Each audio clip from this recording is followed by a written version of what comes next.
Outro ponto importante da análise desse objetivo geral é que você traz dois verbos, investigar e analisar. Professor, eu não posso usar dois verbos no meu objetivo geral?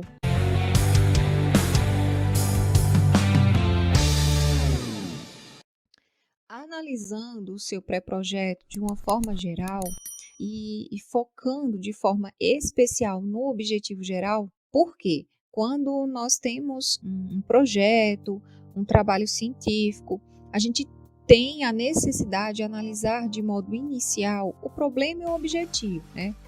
Ou o problema e o objetivo. Esses elementos, eles norteiam todo o trabalho. Quando esses elementos eles estão bem definidos, nós entendemos, né? Nós sentimos uma segurança com relação ao andamento do trabalho. Por isso que quando o professor vai fazer um apanhado geral do trabalho, uma avaliação mais geral, ele foca primeiro no objetivo geral ou no problema de pesquisa. Claro que vale a pena aí, né, o aprofundamento com relação à análise dos demais elementos do trabalho.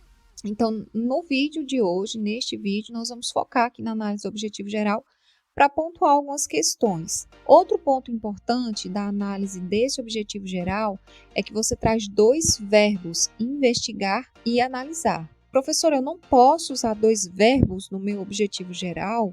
Poder você pode, né? Mas assim, pela nossa experiência, nós percebemos uma recomendação dos orientadores para que se use um verbo só. Por quê? Você pode usar os dois verbos, mas isso significa dizer que você, metodologicamente, você vai ter que pensar, né, em duas ideias, duas classificações para a sua metodologia, né, se ela seria explicativa, exploratória, descritiva. Você vai precisar falar sobre isso com um olhar para o que você está propondo investigar, e você vai ter que pensar sobre isso também com um olhar para o que você está propondo analisar. Então, quando você for trazer os resultados da sua pesquisa, você vai apresentar resultados no que você propôs investigar e você vai trazer resultados no que você propôs analisar. E o I, ele deixa isso muito claro, é investigar e analisar. São dois posicionamentos diferentes, duas ideias, né, que você está trazendo. Duas ideias não seria o termo duas ideias, mas são duas propostas, investigar e analisar.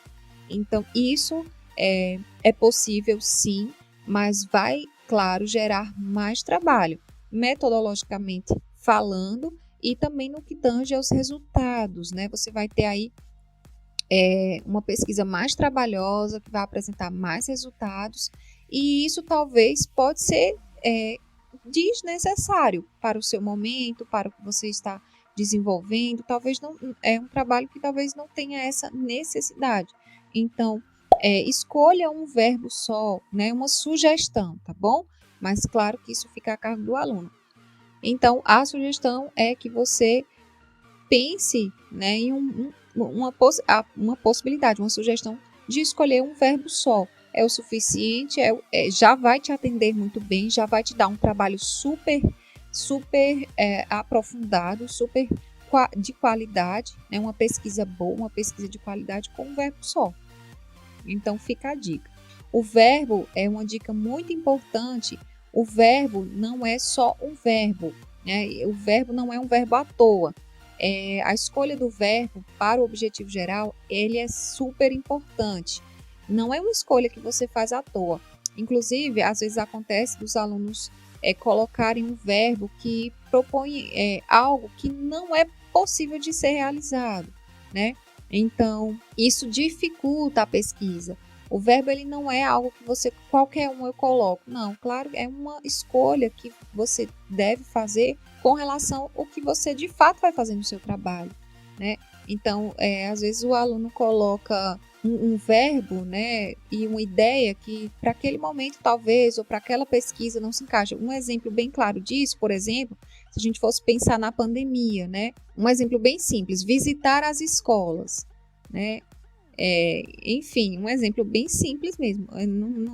Para aquele momento, para aquele contexto, não era possível, porque estávamos ali em um período de isolamento social, né? As aulas estavam sendo remotas, então era algo que não dava para fazer. Então, não é algo que E isso, às vezes, o aluno leva para o objetivo específico também, olha, por isso que eu estou falando. O verbo, ele não é uma escolha à toa, né? O verbo, ele diz muito sobre aquilo que você vai fazer, de fato, você vai pesquisar. Então, não era possível, né, visitar as escolas e tal. Então, tem que ter esse olhar. Não é escolher de forma aleatória, mas sim ter um planejamento e ter esse cuidado para que se encaixe, né, com a ideia, se encaixe com o contexto, se encaixe com o interesse da pesquisa e com a possibilidade real daquela pesquisa ser executada. Então, é uma dica bem interessante. Nossa discussão de hoje. Então, espero ter ajudado. Até o próximo vídeo. Bons estudos!